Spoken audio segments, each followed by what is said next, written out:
रूसी तानाशाह Vladimir Putin तुरंत शी जिनपिंग के सामने सिर झुकाने के लिए बीजिंग जा रहे हैं, जिन्होंने उन्हें अपने पास बुलाया है। डोनाल्ड ट्रंप के शुक्रवार को बीजिंग से उड़ान भरते ही ये खबर आ गई कि अब बुधवार 20 मई को व्लादिमीर पुतिन बीजिंग पहुंच रहे हैं। दोनों शिखर सम्मेलनों में 5 दिन का अंतर है। इतिहास में पहली बार है जब चीन एक महीने में 2 विरोधी शक्तियों के नेताओं की मेजबानी कर रहा है। ये सब संयोग नहीं बल्कि प्रदर्शन है।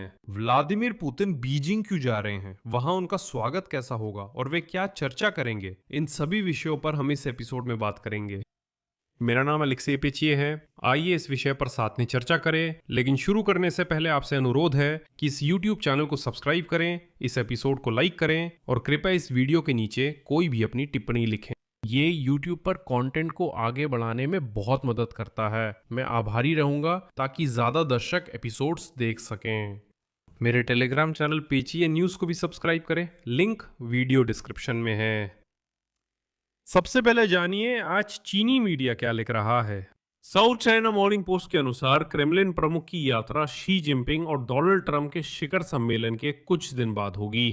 पुतिन चीन में सिर्फ एक दिन रहेंगे। उनकी यात्रा शायद ट्रंप की तरह भव्य और हर पहलू में सोची समझी नहीं होगी। सिर्फ एक दिन, कोई सरकारी भव्यता नहीं, ये एक कार्य बैठक है। और अब क्रेमलिन का आधिकारिक बयान, जिसमें उस बेवकूफ व्लादिमीर पुतिन के बीजिंग दौरे को उनके प्रेस सचिव दिमित्री पेस्कोव ने बताया। उन्होंने पुतिन की चीन यात्रा को सिर्फ मॉस्को और बीजिंग के नियमित संपर्क बताया। लेकिन जैसा कि पेस्कोव ने कहा, ऐसे नियमित संपर्क यूं ही नहीं होते। ऐतिहासिक अमेरिकी चीन शिखर सम्मेलन के सिर्फ 5 दिन बाद ऐसा होना कोई सामान्य बात नहीं है। और यही बात अखबार साउथ चाइना मॉर्निंग पोस्ट इस तरह से बयान करता है। ये दौरा दिखाता है कि बीजिंग मॉस्को और वॉशिंगटन के साथ संबंध संभालते हुए खुद को प्रमुख शक्ति के रूप में पेश कर रहा है, खासकर जब विश्व व्यवस्था और अधिक बटी दिख रही है। मुझे लगता है सारी बात इसी वाक्य में छुपी है। चीन पहले डोनाल्ड ट्रंप का स्वागत करता है और अमेरिकियों की बातें सुनता है, जिनमें ईरान, व्यापार, ताइवान और रूस के यूक्रेन के खिलाफ युद्ध को लेकर मांगे शामिल हैं। और इसी वाक्य से उसे सब कुछ पता चलता है कि शी जिनपिंग ने ट्रंप से क्या बात की और अब मॉस्को में इसके संबंध में क्या करना है। या फिर वैसे हो सकता है कि वो ना बताए, ये भी मुमकिन है। आखिर व्लादिमीर पुतिन है कौन? यही छोटा सा आदमी जो इधर उधर भागता है? शी जिनपिंग उसे कुछ भी ना बताए, ऐसा भी हो सकता है। वो सिर्फ निर्देश देकर कह सकता है, अब जाओ काम करो। लेकिन बात यह है कि बीजिंग दोनों पक्षों में ये समझ बनाता है कि जैसा कि कहा जाता है, सारी राहें बीजिंग की ओर जाती हैं। पुतिन और शी जिनपिंग किन मुद्दों पर चर्चा करेंगे? कई बिल्कुल स्पष्ट मुद्दे हैं। पहला, ईरान। ट्रंप ने बीजिंग में चीन से तेहरान पर दबाव डालने और हार्मुज जलडमरू मध्य खुलवाने में उसकी मदद करने को कहा। खैर, रूस ईरान को सैन्य तकनीक का एक प्रमुख आपूर्ति करता है। कुछ मिसाइल पुर्जे, ड्रोन और ईंधन प्रणालियां हैं। ये सब अंत में रूसी चैनलों के जरिए होता है। अगर चीन ने ट्रंप के साथ ईरान पर दबाव डालना तय किया है, तो उसे पुतिन से भी इस पर सहमति बनानी होगी कि रूस अपने चैनलों से ये दबाव दरकिनार करना बंद करे।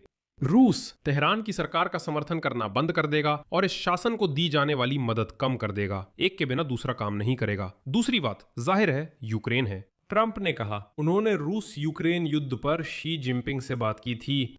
जैसा उन्होंने कहा, दोनों समाधान चाहते हैं पर योजना नहीं है। पुतिन ठीक उसी समय आते हैं जब बीजिंग ने अमेरिकी रुख सुना था।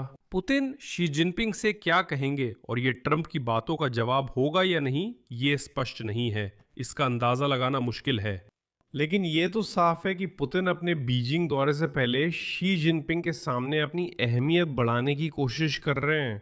ये कीव पर मिसाइल हमले, रिकॉर्ड ड्रोन लॉन्च, फैसले वाले केंद्रों पर हमले की धमकी और सरमत मिसाइल परीक्षण हैं। ये सब कोशिशें हैं ये दिखाने की कि देखो, मैं सिर्फ ये नाचता हुआ नाटा आदमी नहीं हूं। नहीं, मैं दुनिया के मंच पर एक खतरनाक खिलाड़ी हूं।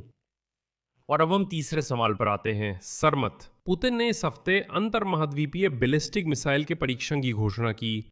ये पश्चिम और उसके सहयोगियों को एक संकेत है और ये 2021 से अब तक 10वीं बार है जब पुतिन इस मिसाइल की जल्द तैयार होने की घोषणा कर रहे हैं। मैं याद दिला दूं, सितंबर 2024 में सरमत मिसाइल का असफल परीक्षण प्लेसेत्स्क रेंज पर 60 मीटर का गड्ढा छोड़ गया था। ध्यान रखें, ये मिसाइल तरल ईंधन से चलती है। इससे संचालन में समस्याएं आती हैं। ये असल में राजनीतिक बयान है, ना कि सैन्य सफलता। पुतिन शी जिनपिंग से बातचीत में इसे ताकत दिखाने के लिए इस्तेमाल करेंगे। जैसे देखिए हमारे पास क्या है।